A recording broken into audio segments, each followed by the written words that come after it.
when the imperial and metric system go at war. Korean Air 6136, climb. When normal turns to abnormal. Throttle! Wait, pitch! These are the events that led to the crash of Korean Air Cargo Flight 6136.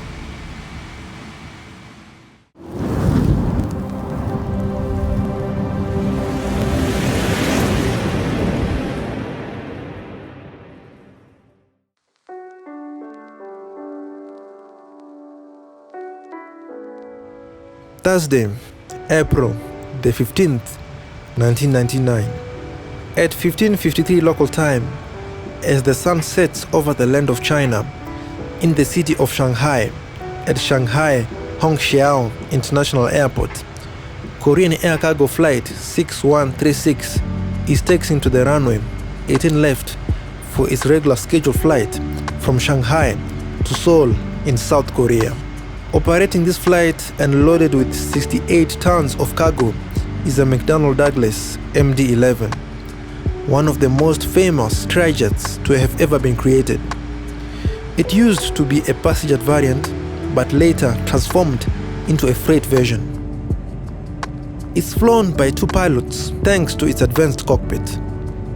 On the left seat is 54-year-old Captain Hong Song-sil. On the right seat is 35-year-old First Officer Park Bong-seo.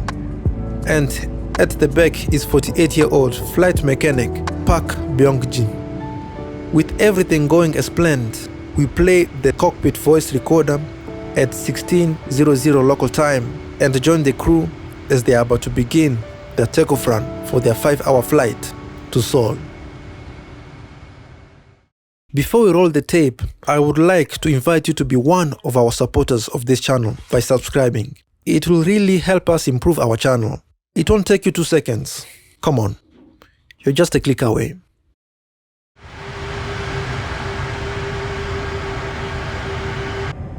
Korean Air 6136, clear for takeoff.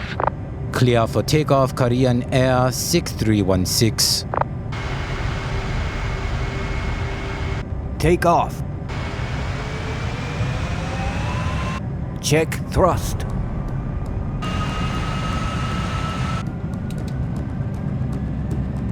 Thrust is set.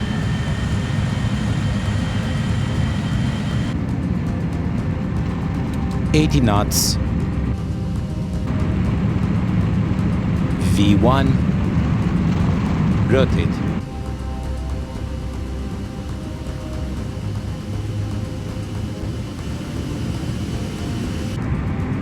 Positive climb. Gear up.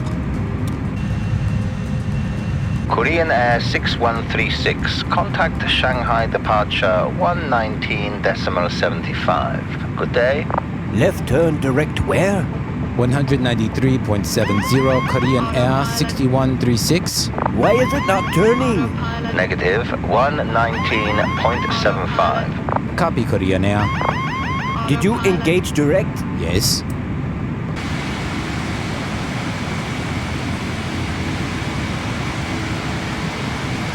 Korean Air 6136, now turn left direct to NHW climb and maintain 1500 meters. We are heading to the right? Copy direct HNNHW and say again altitude. Now turn left direct to NHW climb and maintain 1500 meters. Turn to where? To here, keep turning left. Keep turning left. I keep turning? Yes. Holding 3000. Okay, keep it turning. I keep turning? Yes, turn more. Flaps up. Okay. Korean Air 6136, climb, maintain 1500 meters. 1,500 meters, Korean Air 6136. Korean Air 6136, left turn direct to NHW. November, NHW, Korean Air 6136. They're asking us to what? They are telling us to climb up. Okay, engage nav. Yes.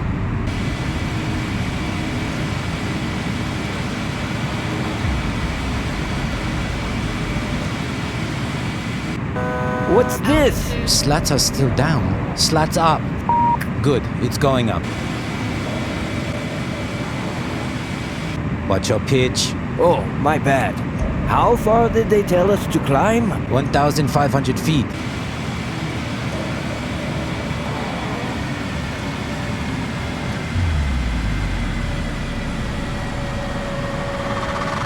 Wait. Pitch. Pitch. Throttle! Wait. Pitch. Why? Nose up. Nose up. Nose up. Nose up. Nose up. Nose up. Nose up. Oh my God.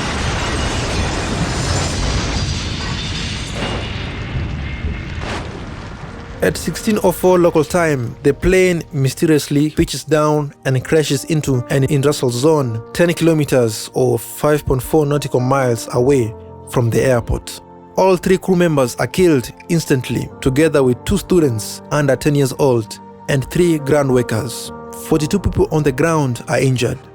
The initial impact of the crash causes a 1.6 magnitude earthquake, which made it the McDonnell Douglas second worst air accident. It was clear from the beginning that this was an abnormal crash. This was turning into a bad year for Korean Air, as this was their second crash of the year, as a McDonnell Douglas MD-83 crashed 1 month before this one.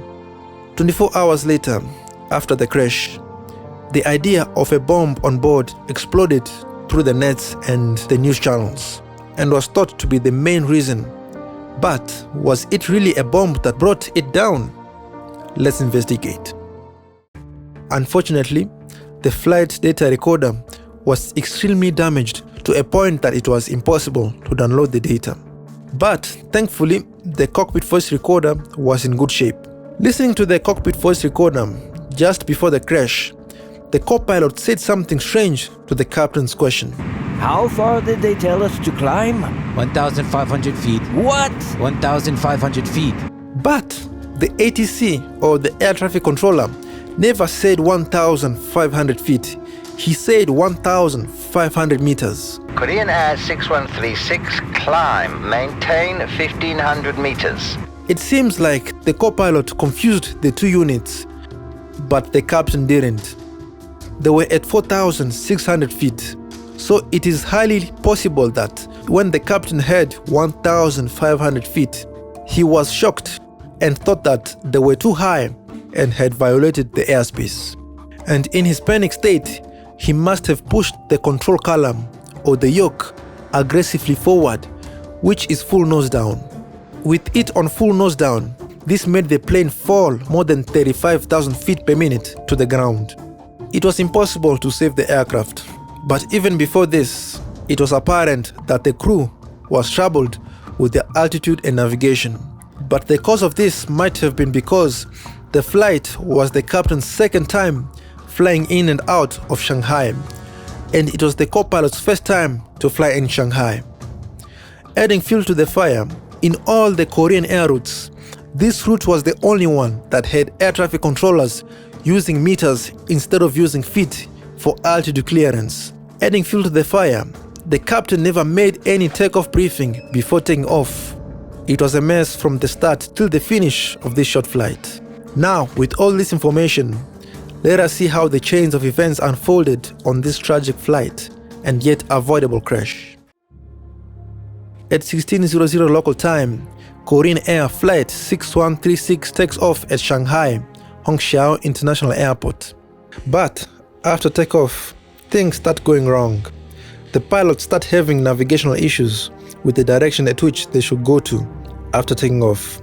They are later corrected by the air traffic controller, who tells them to go to the left to a waypoint called November Hotel Whiskey, or NHW.